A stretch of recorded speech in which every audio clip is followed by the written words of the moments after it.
உனக்கு ஏதாவது வேற எங்கன்னா அடி விழுந்தா கூட உன் மனசு சரியா புரிஞ்சுக்கணும், கடவுள் இந்த அடியின் மூலியமாக ஏதாவது என்கிட்ட சொல்றாரா, ஏதாவது என்கிட்ட பேசுறாரா, என்ன ஏதாவது விஷயத்தை என்கிட்ட வச்சிருக்கிறாரா, நான் கடவுளை தேடுற மாதிரி தேடாம இருக்கிறேன்னா ஏன் என் வாழ்க்கையில இதை அனுமதிச்சாருன்னு சென்சிட்டிவா தேடணும், சென்சிட்டிவா தேடணும்.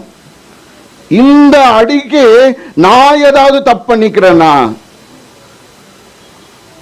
கடவுளே யாராவது இப்படி சொல்லலாம், என்ன சுவாமி நீ கொஞ்சம் கூட தேங்க்ஃபுல்லா இல்லாத இருக்கிறீங்களே, உங்க பொட்டியை நினைவு கூர்ந்தாங்களே, யாரும் செய்யாததை நான் செஞ்சேன், யாரும் பேசாததை நான் பேசினேன், யாரும் சொல்லாததை நான் சொன்னேன், யாரும் பாடாததை நான் பாடினேன், யாரும் வாசிக்காததை நான் வாசித்தேன், யாரும் செய்யாததை நான் செஞ்சேன் அப்படின்னு சொன்ன, உண்மையாகவே கடவுளுக்கு அது ஏற்றுக்கொள்ள முடியுதா?